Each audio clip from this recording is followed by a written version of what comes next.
Assalamualaikum warahmatullahi wabarakatuh. Halo para mistiker dimanapun berada, semoga sehat selalu dan dalam lindungan Tuhan Yang Maha Esa. Pada penayangan perdana di channel Mysticpedia kali ini, kita akan membahas seputar penglaris. Penglaris di sini di kebudayaan Nusantara itu sangat luas sekali untuk dibahas. Kayak penglaris sendiri banyak kita dengar dalam kisah-kisah masyarakat, cerita-cerita masyarakat yang beredar kan emang banyak digunakan warung usaha atau kuliner dalam usaha apapun itu istilahnya pakai penglaris lah istilahnya seperti itu biar ramai, biar banyak yang datang untuk beli istilahnya gitu. Untuk penglaris sendiri nanti kita akan ceritakan untuk pengalaman-pengalaman saya sendiri yang saya dengar dan saya rasakan sendiri, istilahnya seperti itu.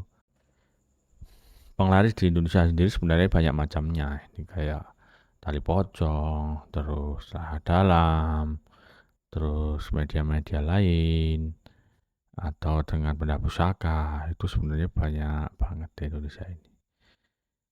Sangat unik lah kita bahas di sini. Nanti semisal pengalaman-pengalaman saya sendiri yang pertama kali ketika melihat istilahnya penglaris lah istilahnya saya nggak habis pikir istilahnya nggak tak pikir lah istilahnya gitu.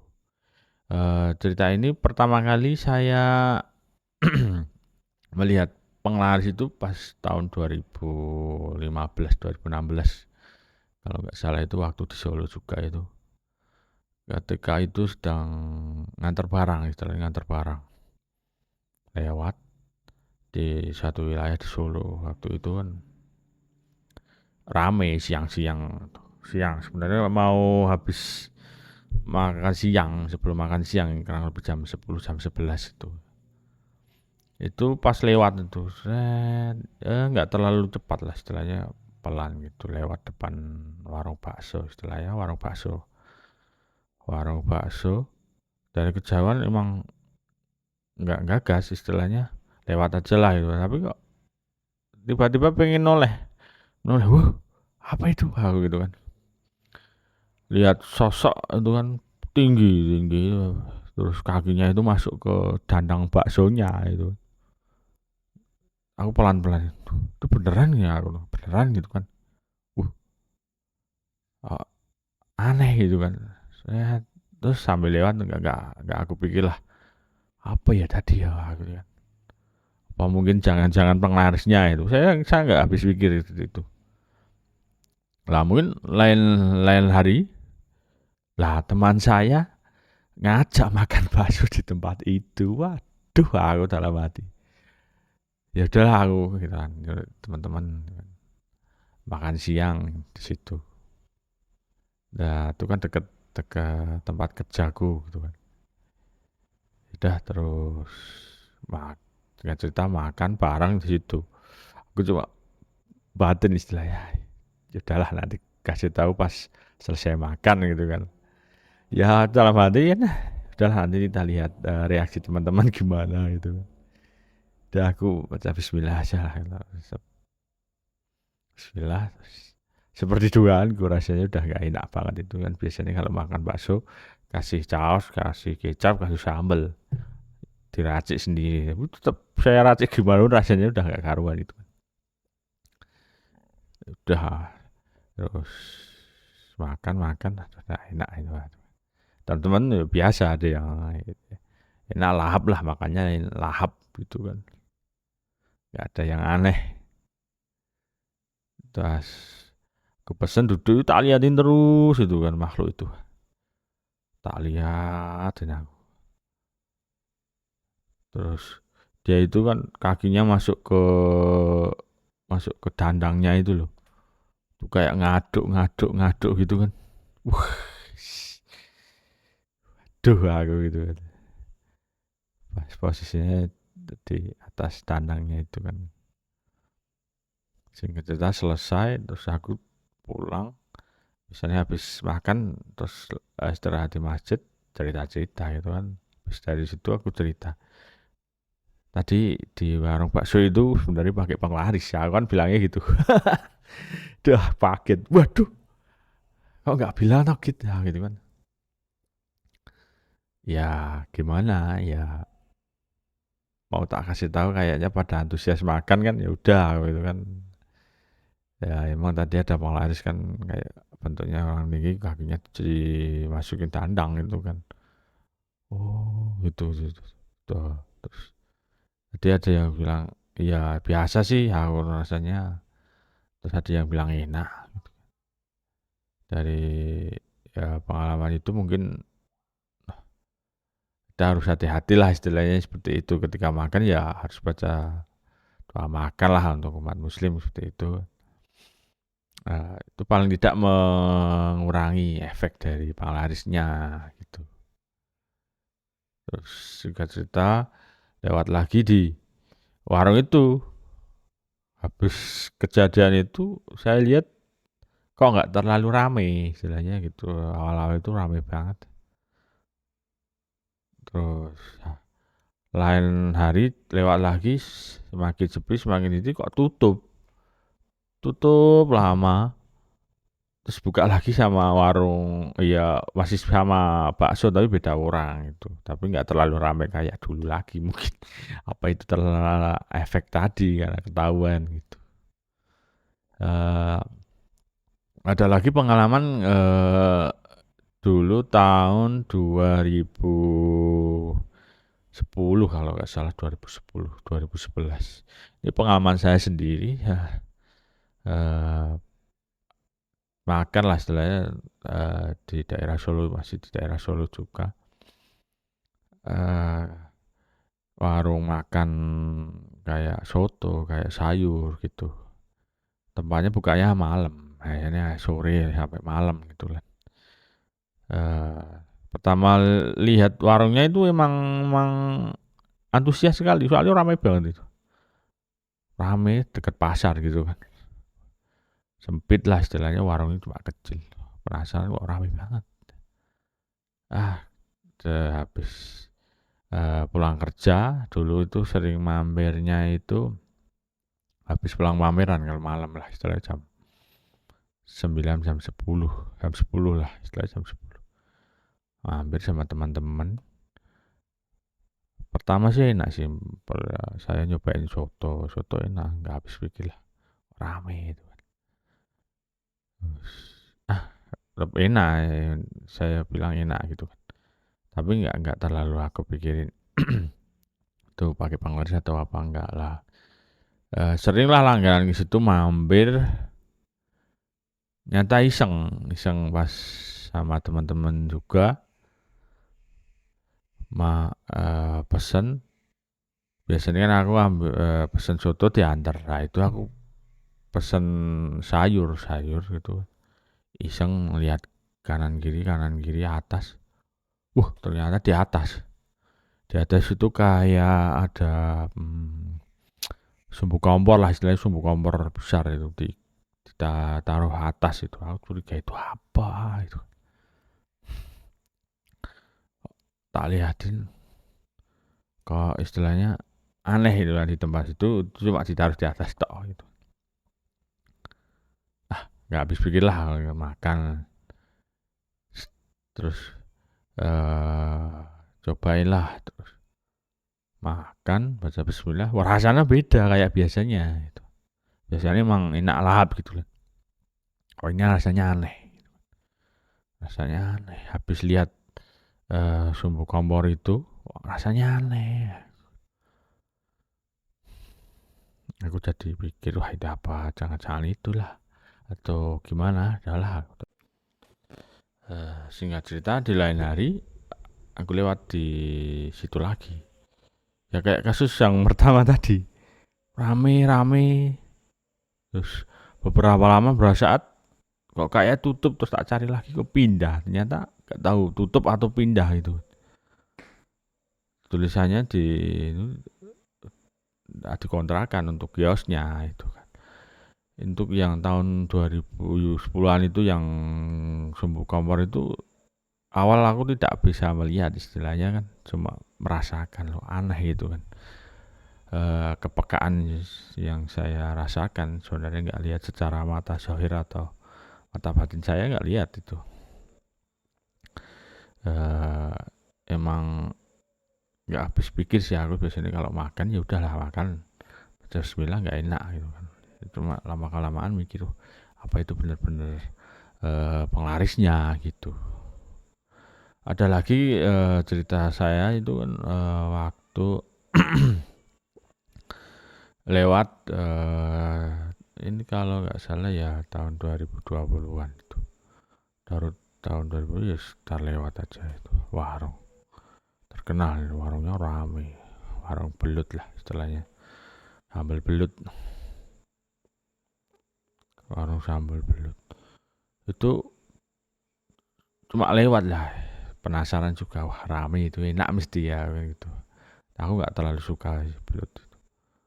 Lewat delalah itu habis maghrib saya lewat itu, kaget saya itu lihat kayak kuntilanak itu di depan.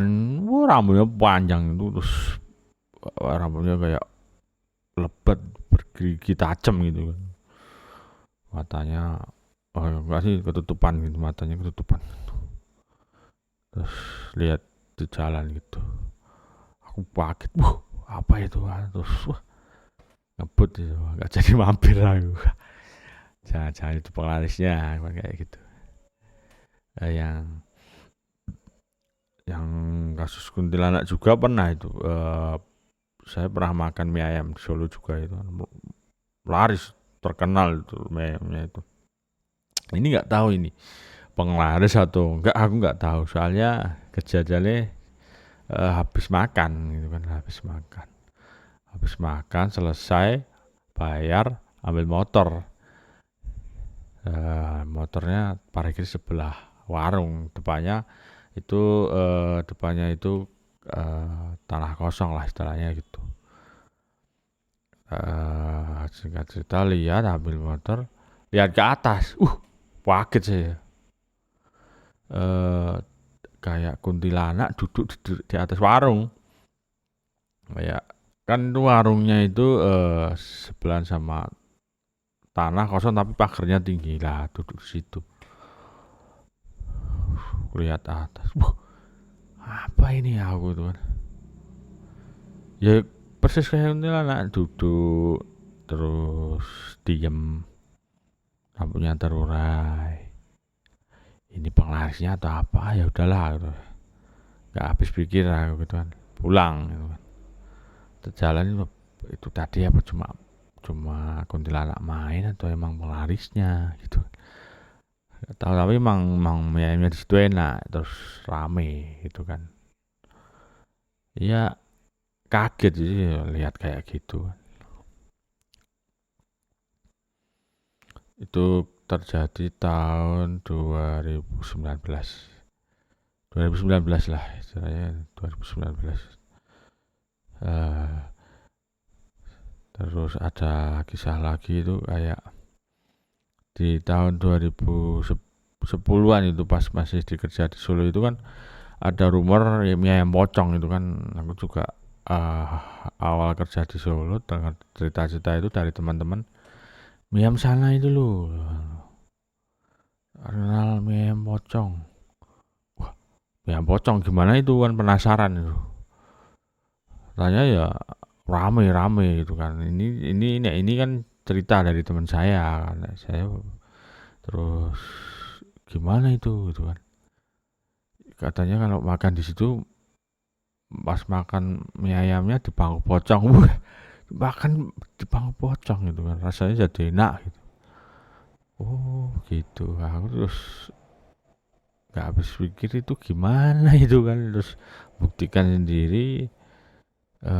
Ya enak sih kata temanku, ini dulu pernah rame terus sepi, terus tutup berapa lama terus buka lagi itu ya, terus buka lagi ya masih rame, soalnya emang mungkin udah enak duluan gitu. Itu kan sedikit pikirannya sedikit imajinatif lah, bangku pocong kan, lihat pocong ini aja kadang kaget ya gitu kan. Oh ya, di dekat tempatku dulu ada cerita waktu kecil sih. Ada warung bakso, penglarisnya celana dalam. Wah, itu juga rame dulu. Tahun kalau nggak salah tahun 90-an gitu nggak salah. 90-an. Terkenal itu baksonya itu. Siapa yang nggak kenal warung bakso itu? Rame terkenal. Termasuk dulu itu bakso makanan kelas lah istilahnya buat buat saya itu kan. Dulu bisa ngerasain juga habis dari dapat uang fitrah istilahnya uang THL gitu. Anak-anak itu kan senang terus makan enak baksonya tapi nggak tahu.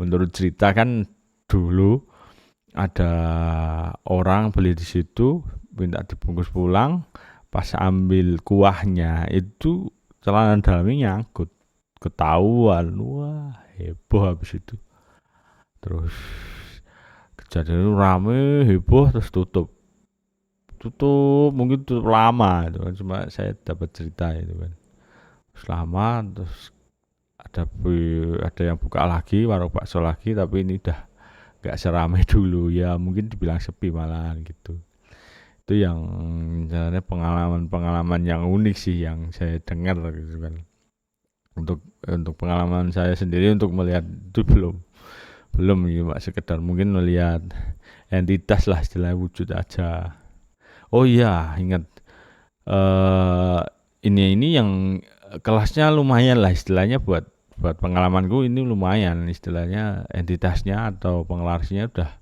lumayan tinggi suatu hari itu disuruh bawa pulang lauk lah istilah pulang kerja suruh carikan makan lah buat lauk di rumah ya mampir pinggir jalan wah ini terkenal ini mampir coba itu ya emang pertama nggak kerasa aneh sih yo nggak habis pikir gitu kan aneh terus pesen bawa pulang duduk di pojokan warungnya itu wah kayak bentuk ular besar ular apa ya putih mungkin kayak naga tapi kecil gitu kan pojokan itu wah kaget ya pura-pura nggak lihat aku pojokan kayak melingkar gitu di pojokan gitu nggak tahu itu penglarisnya atau emang penunggunya tapi kok aneh di situ warnanya putih gitu. Termasuk mitosnya kan naga atau ular putih kan termasuk entitas jarang atau entitas langka lah di dunia mistik seperti itu. Eh, emang dari warung itu terkenal ya rame sih. Harganya juga termasuk lumayan lah untuk saya. Tapi diem aja. Mungkin jika untuk menarik atau penjagaan bisa jadi seperti itu. Soalnya kan kasus-kasus di luar itu kan penglaris-penglaris sendiri kan banyak macamnya itu tadi. Nah, untuk entitas ular ini masuk luar biasa energinya, saya bilang seperti itu. Mungkin dari kisah-kisah tadi yang kita ambil sebenarnya eh, misal kita orang awam atau biasa tetap utamakan berdoa sebelum makan istilahnya seperti itu walaupun cuma Bismillahirrahmanirrahim itu udah luar biasa sekali soalnya kan efeknya kekuatan doa itu kan meminimalisir dari hal-hal negatif atau penglaris itu tadi gitu untuk orang-orang yang mungkin ada kepekaan mungkin sebelum masuk itu kan udah kerasa dulu "Oh, ini warungnya nyaman tidak ada hal-hal aneh yang tidak itu kan mungkin dari bisikan-bisikan kita sendiri atau batin kita kan udah bilang nanti jangan makan di sinilah gitu kan atau gimana mungkin atau tempatnya kotor itu kan udah indikasi sendiri gitu kan atau gelap bisa jadi seperti itu atau ada hal-hal eh, refleks kita sendiri nanti semisal kita ada kepekaan itu kayak kasus kayak pengalamanku yang di warung dekat pasar itu kan juga berawal dari kepekaan gitu kan sebelum bisa melihat ada kepekaan sendiri Kita iseng lihat ke atas, oh itu berarti kan kayak kita digerakkan lah istilahnya, insting kita kan seperti itu. Mungkin kalau orang-orang indigo atau orang-orang punya keilmuan kan bisa jadi udah bisa melihat gitu. Yang penting kita jangan lupa berdoa gitu kan. Untuk indikasi tempat-tempat yang memakai penglaris atau tidak itu sebenarnya nggak bisa dikategorikan ya, sebenarnya nggak bisa dipukul rata.